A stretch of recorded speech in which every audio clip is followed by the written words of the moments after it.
Welcome back to the deep dive. We're here to crack open the latest financial source material so you don't have to. Exactly. Cut through the noise. Today, our mission is focused on Ally Financial, Inc. Specifically, we're digging into their Q3 2025 performance review. It's quite a story this quarter. Our goal is pretty straightforward.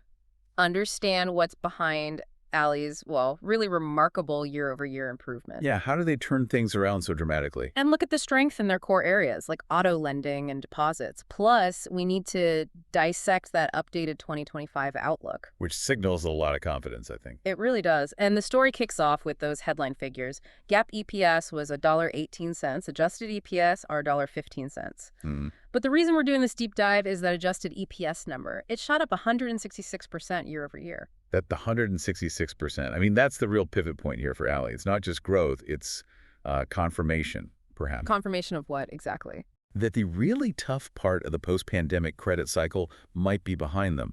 Remember, last year's results were, well, they were weighed down heavily by credit provisions. Right. They were setting aside a lot of cash for potential losses. Huge amounts. This quarter, that provision expense dropped significantly. So those profits went straight to the bottom line. It tells you the market and Ally themselves believe the peak credit pain is over. Okay, that makes sense. And speaking of adjusted EPS, let's tackle that terminology. For someone getting up to speed, why focus on these core and adjusted numbers instead of just the official GAAP ones? Well, management uses these non-GAAP metrics like core and adjusted to sort of guide you, the investor or listener, to the underlying health of the main business. Okay. When you see Ally's core numbers, they're basically stripping out certain accounting impacts.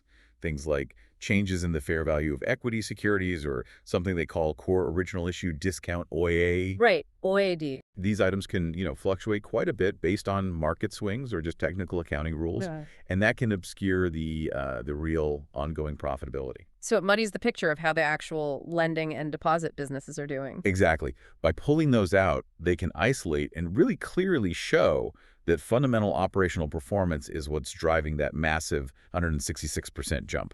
Okay, got it. So let's unpack what that operational lift actually looks like in dollars and returns.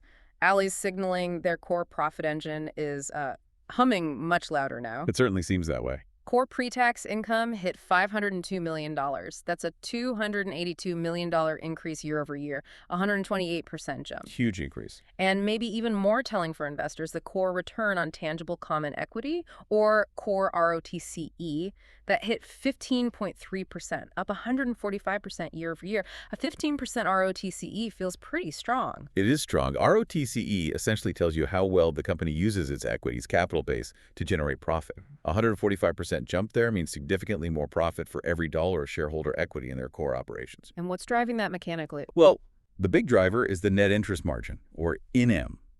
If you exclude that OID noise we mentioned, NIM reached 3.55% in Q3. Okay, 3.55%. How does that compare? It's up 23 basis points from last year. And importantly, it's up 10 basis points just from the previous quarter, Q2. So it's not just a yearly comparison thing, it's improving sequentially too. Precisely. It's not a one-off spike. It suggests, like they say, structural momentum. They're earning higher yields on their assets while managing their funding costs effectively. And that supports their updated full-year NIM guidance, which is now 3.45% to 3.50%. Structural momentum, it seems like a lot of it comes from their biggest business, right? Auto finance. That's under dealer financial services. Absolutely. That's their core strength, their engine room. And the volume numbers this quarter were, phenomenal. Total consumer auto originations hit $11.7 billion.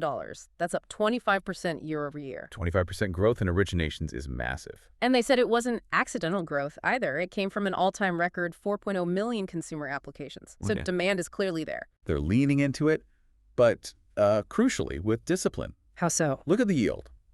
The retail auto originated yield was 9.72%. Now they say this is accretive to the current portfolio yield of 9.21%. Accretive, meaning the new loans are more profitable than the old ones on average. Exactly. The new loans coming in the door are generating higher interest income than the average loan already on their books. So it immediately helps pull up the total portfolio yield. Plus, crucially, they kept quality high. 42% of those new loans were in their highest credit quality tier, the S tier. Okay, high volume, good quality. That sounds like a recipe for success. But let's circle back to that provision drop you mentioned. The provision for credit losses was $410 million. That's down $169 million year over year. It is a very significant drop. No, wait, $169 million. That's a huge reduction. Is that because Ally's just getting much better at picking winners now, originating higher quality loans, or is it more that they're just being less conservative with loss estimates now that things seem calmer? How should we read that? It's probably a mix, but I'd say it leans more towards the latter. But importantly, it's backed by real data improving. Yes, they are originating high-quality loans like we just discussed with the S-tier percentage. Okay. But the big reduction mainly reflects a credit market that appears to have stabilized. They simply don't feel the need to stash away as much cash for those rainy day expected losses because, well, the forecast looks clearer. And the actual performance metrics back that up? They do. The specific numbers confirm this stabilization. Take the retail auto net charge-off rate NCOs. That's loans actually written off as losses. It decreased 36 basis points year over year down to 1.88%. 1.88%. Still some losses, but trending down. Right. And even delinquencies, the loans that are 30 or more days past due, that rate also improved.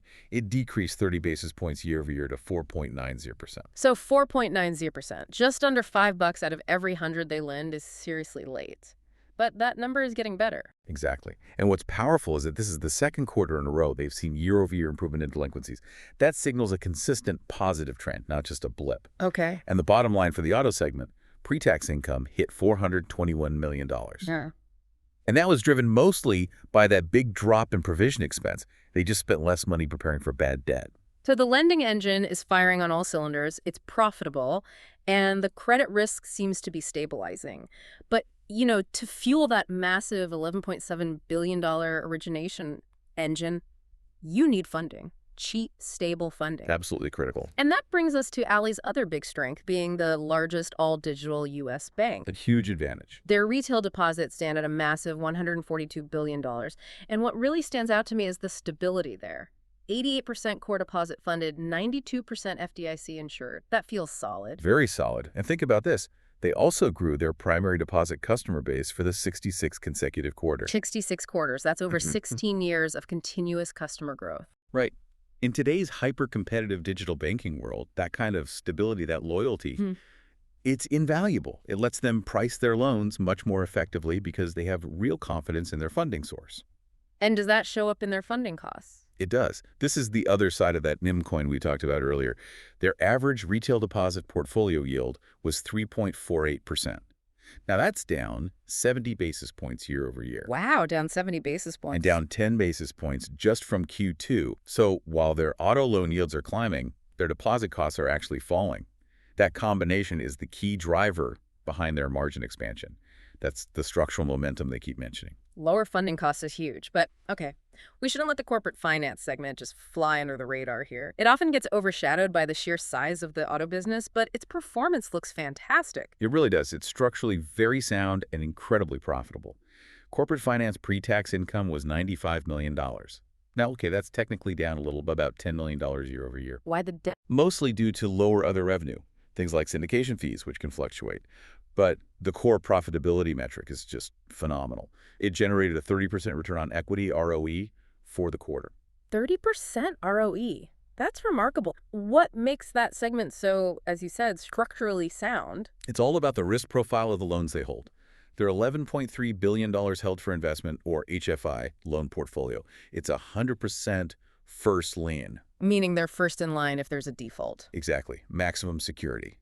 And it's 100% floating rate. Ah, so when interest rates go up, their income goes up automatically. Correct. It protects their margins in a rising rate environment. Yeah. And you see their risk management in the asset quality numbers.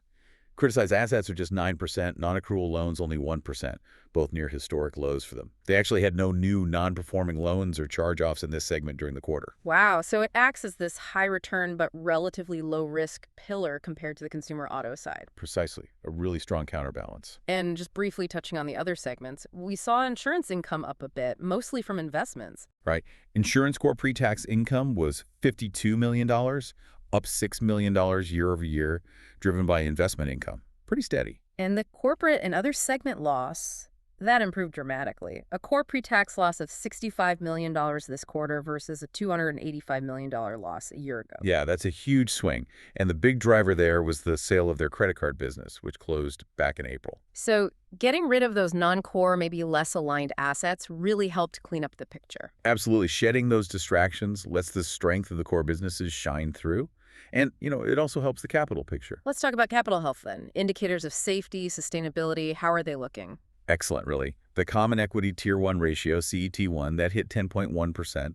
That's up about 20 basis points just from Q2. 10.1%. And what's the requirement? The Fed requirement for them is 7.1%. So they are holding $4.5 billion of CET1 capital above what's required. They're exceptionally well capitalized. Okay. And speaking of capital and risk management, there was that strategic move. They closed a $5 billion credit risk transfer, a CRT, during the quarter. Yes, a big one. And they highlighted that it was done at the tightest spread in the program's history. What does that mean, tightest spread? It basically means they bought insurance or protection on that $5 billion pool of auto loans at the lowest possible cost they've ever achieved for this kind of deal. It shows the market has very high confidence in the quality of those underlying loans. And what did that do for their capital? It generated about 20 basis points of CET1 right at issuance. So it's a highly efficient move. They reduced risk on their balance sheet, they boosted their capital ratio, and they did it cheaply because the market liked what they saw. That confidence, that successful execution, it seems to flow directly into better guidance for the rest of 2025 then? They actually improved their credit outlook? They did, in two key areas. First, the retail auto net charge-off outlook. Right. They now expect it to be around 2.0% for the full year. That's better than the previous range of 2.00% to 2.15%. So tightening the range lower. Exactly. And second, the consolidated NCO outlook across the whole company improved to around 1.3%. That's down from 1.35% to 1.45% previously. Okay, so what's the main message there? The key takeaway is management clearly believes the credit peak is definitively behind them. By lowering their loss expectations, they're signaling that the environment for consumer auto lending is stabilizing, maybe even becoming more favorable. And they also confirmed the NIM outlook. Yep. Confirmed net interest margin, excluding OID, is expected to hold steady between 3.45% and 3.50% for the full year. Q4 should be relatively flat compared to Q3, so that margin expansion momentum looks sustainable. All right, so let's try to summarize this for you, the listener. These Q3 results seem to demonstrate a really successful strategic pivot by Ally. They're firing on multiple cylinders. Right, you've got high yield capture happening in auto finance, fueled by that record application volume, but still maintaining quality. Then there's the robust balance sheet, really structured around those stable, relatively low-cost digital deposits. That's a huge advantage. Huge. And finally, you see highly disciplined risk management across the board, especially evident in that powerhouse corporate finance segment, but also showing up in the improving auto credit trends. So connecting this back to the bigger picture for you, you essentially have a financial institution that seems to have navigated the recent downturn successfully. Right. And now they're aggressively growing profit margins, while at the same time they're actually becoming more conservative or perhaps more realistic about future credit losses, as shown by lowering that NCO guidance. The engine's efficient, the funding is cheap and stable, and the risk management looks top-notch. Pretty much sums it up. Which leads us to our final provocative thought for you to consider as you process all this.